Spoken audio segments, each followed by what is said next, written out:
Good morning. আশা করছি সকলে ভালো আছেন। আমাদের গল্পগুলোর নতুন আরও একটি ব্লগে আপনাদেরকে স্বাগত। ঘড়িতে এখন সকাল 6:30। ঘুম থেকে বেশ কিছুক্ষণ হলো উঠে পড়েছি।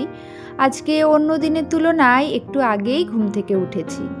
আসলে আজকে তো বৃহস্পতিবার, মা লক্ষ্মীর বার। তো এই লক্ষ্মী বারে আমাদের প্রত্যেকেরই উচিত সংসারে আনাচে কানাচে সবটুকু পরিষ্কার পরিচ্ছন্ন রাখা। আমার তো ছোট বাচ্চা নিয়ে প্রত্যেক দিন সবটুকু পরিষ্কার পরিচ্ছন্ন রাখা সম্ভব হয়ে ওঠে না।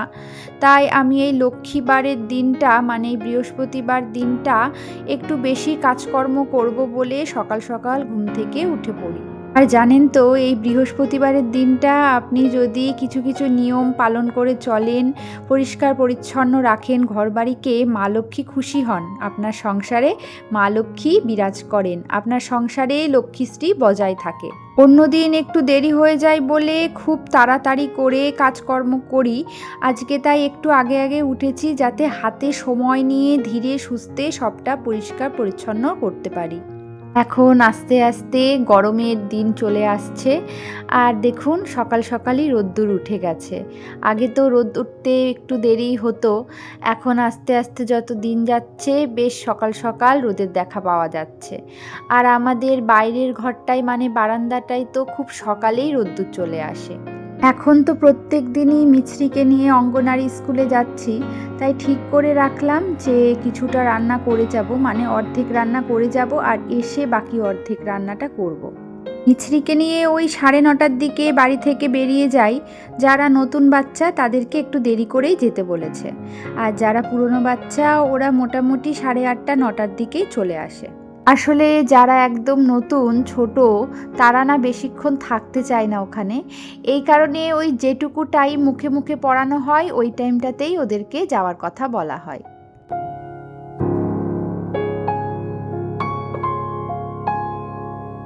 আজকে যেহেতু পুরো ঘর বারান্দা সমস্তটা মুছবো ভেবেছি, তাই আজকে হাত দিয়ে মুছছি না, কারণ হাত দিয়ে মুছতে গেলে অনেকটা সময় লাগে। তাই আজকে স্টিকটা দিয়েই মুছে নিচ্ছি। তবে জানেন, স্টিকটা খুব একটা উপকারী নয়, আর স্টিকটা খুব একটা টেকসইও নয়। মানে আসলে আমার হাজব্যান্ড কিনে এনেছে তো, আর ছেলেরা মেয়েদের কাজের জিনিস বা সংসারের জিনিস সম্পর্কে খুব একটা ভালো বোঝে না। এই জন্যই আর কি এরকমটা হয়েছে। যাই হোক, এটা দিয়ে আপাতত কাজ চালানো যাক। পরে যখন এটা নষ্ট হয়ে যাবে তখন একটা ভালো দেখে আমি কিনে নিয়ে আসবো।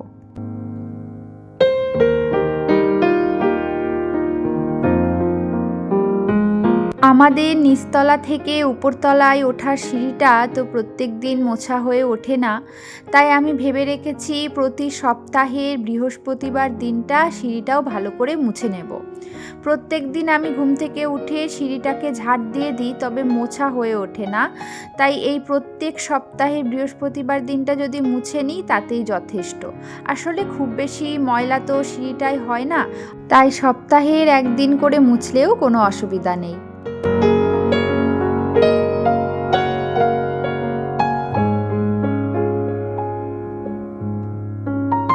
এদিকে আমার ঘরবাড়ি পরিষ্কার পরিচ্ছন্ন করা সবটা হয়ে গেছে। এখন চলে আসলাম রান্নাঘরে। আজকে আমি বাসি কাজগুলো করার আগেই বাসি জামাকাপড় ছেড়ে নিয়েছি।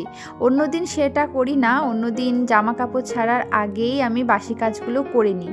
আজকে কি মনে হলো, আমি আগেই জামাকাপড় চেঞ্জ করে নিয়েছি। এখন আমি সকালের জন্য ভাত বসিয়ে দেব। এখন তো প্রত্যেক দিনই দুপুরবেলা আলাদা করে ভাত বসাতে হয়। এই শীতকালটা পুরোটাই যেহেতু ভাত ঠান্ডা হয়ে যায় দুপুরের দিকে, তাই সকালের ভাত আর দুপুরের ভাত আলাদা করেই করা হয়। তো এই যে চাল নেওয়ার সময় চাল নেওয়া হয়ে গেলে চালের ড্রামে আবার পুনরায় চাল একটু রেখে দিতে হয়। এটা কিন্তু সংসারের জন্য নাকি ভালো, মানে লক্ষ্মী নাকি খুশি হয় এতে। তাই এই কিছু কিছু নিয়ম, মানে আমরা যতই মডার্ন হয়ে যাই কিছু কিছু নিয়ম না পারলে না মনটায় শান্তি হয় না। আসলে কিছু কিছু নিয়ম আমাদের সংসারের জন্য ভীষণ মঙ্গলজনক। আর বড়রা কিছু কিছু নিয়ম আমাদেরকে মানতে বলে, সেগুলো আমরা যতই মডার্ন হয়ে যাই না কেন সেই নিয়মগুলো পালন করলে হয়তো আমাদের সংসারের উন্নতিই হবে।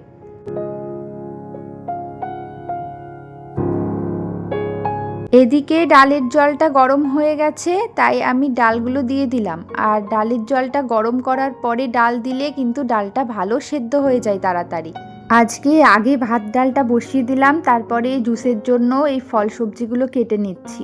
তাহলে নিশ্চিন্ত ভাত ডালটা না বসালে একটা চিন্তা থাকে, আর বসাতে বসাতে দেরিও হয়ে যাবে। জুসটা করতে অনেকটা সময় কিন্তু লেগে যায়। আজকে আপেল, গাজর, বিট আর দিচ্ছি আমলকি আর কাঁচা হলুদ, এগুলো দিয়ে আজকে জুসটা বানাচ্ছি।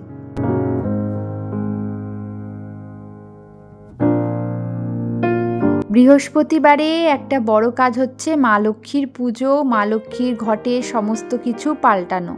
তো আমাকে এই কাজটা করতে হয় না। আসলে আমাদের ঠাকুর ঘরটা তো নিচে, আর ওখানে আমার শ্বশুরমশাই শাশুড়ি মা পুজো দিয়ে থাকেন, তাই আমাকে আর ঠাকুর ঘরের দিকটা সামলাতে হয় না।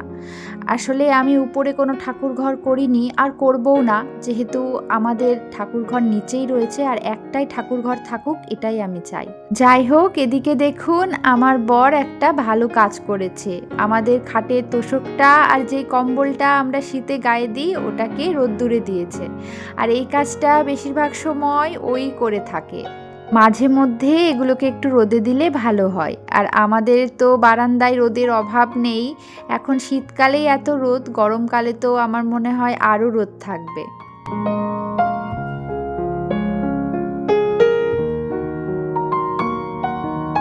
এদিকে ডালটা ফোড়ন দিয়ে দিলাম, আর ওদিকে একটু ডিম সেদ্ধ বসিয়েছি। এখন তো প্রত্যেক দিনই মিছরিকে অঙ্গনারী স্কুল থেকে ডিম সিদ্ধ দিচ্ছে, তাই আমি এখন দুটো করে ডিম সেদ্ধ করি। যদিও আগে মিছরি ডিম সেদ্ধ খেতে চাইতো না, এখন এই বেশ কয়েকদিন হলো একটু একটু ডিম সেদ্ধ খাচ্ছে। মানে কয়েকদিন ওকে অর্ধেক ডিম সেদ্ধ দিয়েছি, তারপর এই দুদিন হলো ওকে গোটা ডিম সেদ্ধই দিচ্ছি সকালবেলা। তো যাই হোক, ভাতের সাথে ভুলিয়ে ভালিয়ে খাইয়ে দিতে পারছি। এদিকে দেখুন আপনাদের সাথে কথা বলতে বলতে মটরশুঁটি আলু দিয়ে ঘুগনি বসিয়ে দিয়েছি। একটা তরকারি করে রেখে যাব, আর একটা তরকারি বাড়িতে এসে করব। এই মটরশুঁটি আলু দিয়ে ঘুগনিটা আজকে নিরামিষভাবেই করছি। ভালোই লাগে, এটাকে আমিষভাবে পেঁয়াজ রসুন দিয়েও করা যায়, নিরামিষভাবেও খেতে মন্দ লাগে না। এই যে প্রত্যেক দিন এখন মিছরিকে স্কুলে নিয়ে আসার সময় যে কি তাড়াহুড়ো আমি করি, 9:30 বেজে গেলেই মিছরিকে নিয়ে যেখানে যা পড়ে আছে রেখে ছুট দিই। আসলে ওই 9:30 থেকে 9:45-র মধ্যেই ওদের ওই মুখে মুখে পড়ানোটা হয়ে যায়, তাই ওই সময়ের মধ্যে তাড়াহুড়ো করে আসতে হয়। এখন স্কুলে পড়াশোনা হোক বা না হোক, এই যে স্কুল ছুটির পর বাড়ির দিকে ছোটা আনন্দের সাথে এটা মিছরি এখন থেকেই উপভোগ করা শুরু করে দিয়েছে।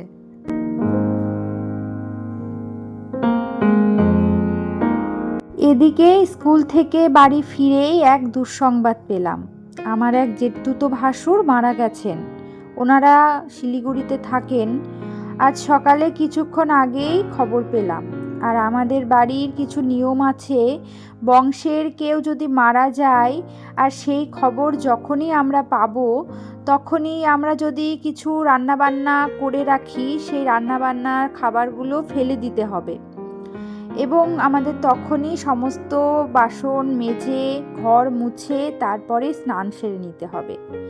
তারপর স্নান করার পর আবার আমরা নতুন করে রান্নাবান্না করতে পারবো, আর সেই রান্নাই খেতে হবে। তাই নিয়ম অনুযায়ী সকালে যে ডাল তরকারি রান্না করেছিলাম সেগুলো এখন ফেলে দিতে হলো, আর সমস্ত বাসন নিয়ে নিচে আসলাম। এখন কলের পাড়েই সব বাসনগুলো মেজে নিচ্ছি।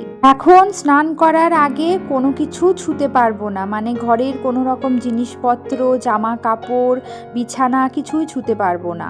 যদি ছুঁয়ে ফেলি তাহলে সেগুলো আবার এখন কাচাকাচি করতে হবে। তাই এখন এই বাসনগুলো মাজা হয়ে যাওয়ার পরে, আমি তো সকালে সমস্তটা মুছেছি, আবারও একটু মুছে নিতে হবে। বিশেষ করে রান্নাঘরটা একটু মুছে নিতে হবে।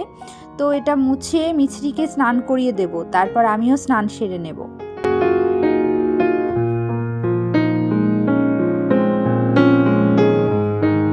সকালবেলা রান্নাঘরটা মোছা হয়নি, বাকি সমস্তটাই মুছেছি। তার কারণ রান্নাঘরে রান্না করার পরে তো অনেক ময়লা হয়, ওই জন্য ভেবেছিলাম রান্না সেরে তারপরে একেবারে মুছবো। যাই হোক, রান্নাঘরটা ভালো করে মুছে নিলাম। এমনিতেই তো মুছতে হতোই, কারণ এটাই নিয়ম, মানে রান্নাঘরে যা আছে বাসনপত্র সমস্ত বের করে মেজে রান্নাঘর মুছে নেওয়া।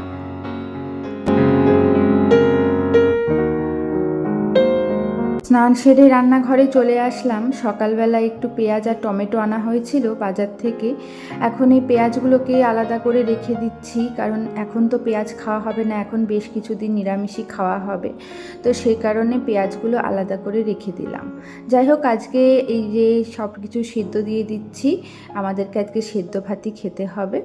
ভিডিওটি আশা করছি আপনাদের ভালো লেগেছে। আজকের ব্লগটি এখানেই শেষ করছি। সকলে ভালো থাকুন, সুস্থ থাকুন।